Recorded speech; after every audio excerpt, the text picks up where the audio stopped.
نبی کریم صلی اللہ علیہ وسلم نے ارشاد فرمایا، اللہ تعالیٰ نے زمین کو اتوار اور پیر کے دن پیدا فرمایا، پہاڑوں کو اور اس میں چھپے ہوئے خزانوں کو منگل کے دن پیدا فرمایا، اور پیڑ پودے، شہر، آبادیاں، ویران جگہیں بدھ کے دن پیدا کیں۔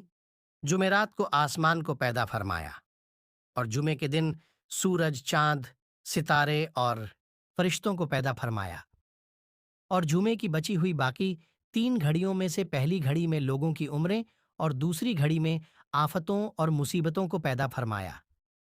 تیسری اور آخری گھڑی میں حضرات آدم علیہ السلام کو پیدا فرمایا، ان کو جنت میں رہائش عطا کی، اور پھر فرشتوں کو سجدے کا حکم دیا۔ سب فرشتوں نے سجدہ کیا، لیکن ابلیس جو جنوں میں سے تھا مگر فرشتوں کا معلم تھا، اس نے سجدے سے انکار کیا، اور اسے اس وجہ سے اسے جنت سے نکال دیا۔ یہ سب جمعے کی آخری گھڑی تک ہوا۔ اللہ تعالیٰ فرماتا ہے، اور میں نے جن اور انسان کو نہیں پیدا کیا مگر اس لیے کہ وہ میری عبادت کریں۔ میں ان سے کچھ رزق طلب نہیں کرتا، اور نہ ہی چاہتا کہ وہ مجھے کھانا دیں۔ بے شک اللہ ہی بڑا رازقر، بڑی قوت والا زبردست ہے۔ سورہ الجاریات آیت 36 میں فرماتا ہے، یعنی زمین اور آسمان اور ان کی تمام نعمتیں انسانوں کے لیے پیدا کی گئیں، اور یہ اللہ تعالیٰ کا اپنے بندوں پر بہت بڑا احسان ہے۔ جب بندہ شکر گزاری کرتا ہے تو اللہ تعالیٰ انعاموں کو اور بڑھا دیتا ہے۔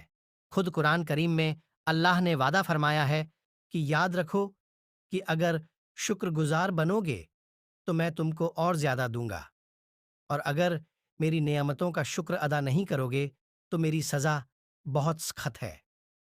اللہ تعالیٰ نے دنیا میں بہت سے نبی اور رسول بھیجے جنہوں نے اپنی قوم کو عبادت کی طرف بلایا اور ایک اللہ کی عبادت کرنے کو کہا، اور آخرت دونوں کی نعمتیں عطا کیں، لیکن کچھ لوگوں نے اپنے نبیوں کو جھٹلایا اور اپنی سرکشی پر ڈٹے رہے، بت پرستی کرتے رہے، تو ان کو دردناک عذاب نے آ گھیرا، جس میں قوم نوح، قوم عاد اور قوم سمود وغیرہ کا ذکر قرآن پاک میں کیا گیا ہے۔